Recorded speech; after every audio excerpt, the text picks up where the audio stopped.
Number 7, Pokemon Emerald. Come on! You had to know this was coming. You knew the moment you saw Pokemon Mystery Dungeon higher on the list. Don't tell me you did not. Luckily, I don't have to give you another side note about Pokemon for you since I already did it there. And while people may prefer Fire Red or Leaf Green to the Hoenn games because, you know, original is best, it can't be denied that these games brought a new spin to the old games, trying to inject some interesting new ideas into a formula that was gonna end up getting tired real fast. However, Ruby and Sapphire were rather haphazard on their own. It's only when Nintendo put the two together into one larger game do I feel the story really clicked. Not only do you fight Team Aqua and Magma, but also Rayquaza. The contests may not have been the best additions, but they certainly held my attention, and I enjoyed trying to help my Pokemon win when I could. This was also the generation that introduced double battles, a staple of the franchise now that works to great effect. I personally hope in the future we'll see more team-ups with allies for double battles, or even getting to like have or control an AI partner and their team for the entire game. I think that'd be an interesting thing to try, though I don't know how well that would work. I think I'd at least prefer those to triple and rotation battles. Those are kind of weird. What do you think? Yeah, the triple battles, they're not really that much of an improvement over double battles, and rotation battles get really friggin' annoying. My only complaints against this game come really when you reach the end. First, Wallace, who's previously a gym leader, is replaced by a guy called Juan. By the way, this is spoilers. If you haven't played the game, you really shouldn't care about spoilers anyway. Wallace, is now the champion, replacing Steven, which I didn't really like. Steven's Steel-type team made him the hardest champion I have ever fought. Not including Red from Gold and Silver, because Red had a much higher level team. And he technically wasn't the champion either. True. And the only other thing that I didn't like was Wally was relatively unimportant to the story. Yeah, kind of. He was just that kid that you helped out at the beginning of the game, and oh look, he's all grown up, okay! Yeah. But, to be fair, I think Nintendo learned from that, and in Platinum and the other two, your rivals were a lot better. Yeah. So, Pokemon. I mean, it deserves a spot. It's a great game. The only reason it isn't higher is because I just like the other games more, like I said.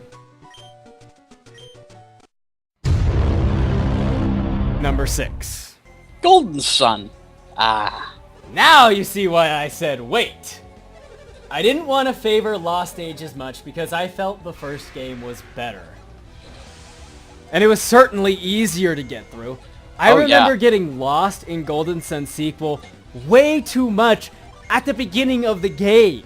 Whereas in the original, it wasn't always completely clear, but you always had an idea which direction to go. Also, the twist that the people activating the lighthouses weren't exactly bad, but aren't exactly good either, always struck me as weird. The first game was simpler, in that the bad guys were activating these lighthouses. When the lighthouses activate, disasters happen. Like the hero's town getting buried under rocks? Anyway, released in 2001, it told the journey of Isaac to stop the villains, his power of synergy that he and other adepts could wield. Other than that, there's not too much I can add that I didn't already say, but it's still a great game. If you're interested in the Golden Sun series, I'd recommend the newest edition, Dark Dawn, which tells the story of the previous cast's children and their own journey. I'm hoping they'll be releasing another game soon. Number 5. Tales of Phantasia. Now we get to one of my obsessions. I I love the Tales games. Yeah, you do. These games to me are more inspiring than any other games I play.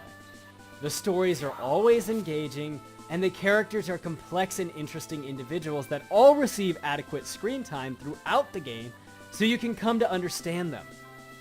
This game is a remake of the game that launched the entire franchise.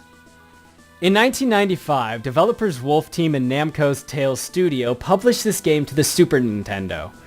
It's a role-playing game that tells the story of Cress Albane on his quest to defeat Dahos, and the companions that join him along the way. Chester, his best friend and master archer, Mint, the shy healer, that's Cress's love interest, Arch, a sassy witch that also happens to be half-elf, Claus F. Lester, a pact magician versed in the ways of spirits, and finally, Suzu Fubayashi, a ninja from a secret village, and a character that you could miss out on. This is a more classic time travel plot that has the heroes travel first to the past, then back to the present, followed by into the future, where they finally defeat Dahos.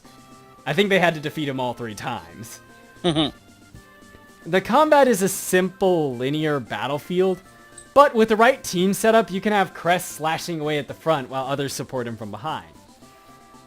Before I get too into it, I want to say, mainly, this would have been number 1, if not for the fact that the 4 in front of these, this one, are truly amazing games. And I didn't want my own preference for a franchise to disillusion you to these last few truly good games. But I would definitely recommend Tales of Phantasia to anyone and everyone. Every Tales game, buy them all. Except for the Tales of Symphonia sequel. Buy that anyway.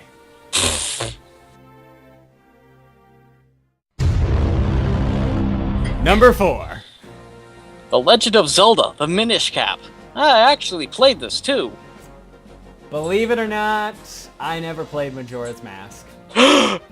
Yeah, that's right. I never even knew that game existed until, like, the GameCube was almost dead. I had Ocarina of Time, but after the childhood segment, I could never find my way through the Water Temple, and always ended up giving up. I mean, what motivated me to finally pick it up and beat it? Well, believe it or not, that was the Minish Cap. Really? The 12th game of the Zelda franchise, released in 2004, the Minish Cap had childlike Link trying to find the evil sorcerer Vati and defeat him to unpetrify Princess Zelda. I know, Zelda ended up in danger, what a shock. However, this game did give us an interesting take on where Link's hat came from.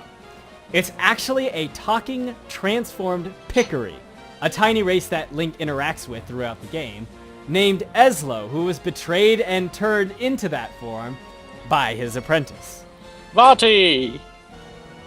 I was gonna say guess, but you spoiled the surprise. Yes. Throughout the game, you use Eslo's, I'm gonna go with Eslo, power to shrink and grow at will, passing through several seemingly impassable obstacles, and even using it during some very clever and well thought out boss fights. But will, you may cry.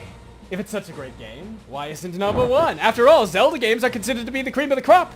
And Link probably the most famous hero. What 3 games could possibly top that?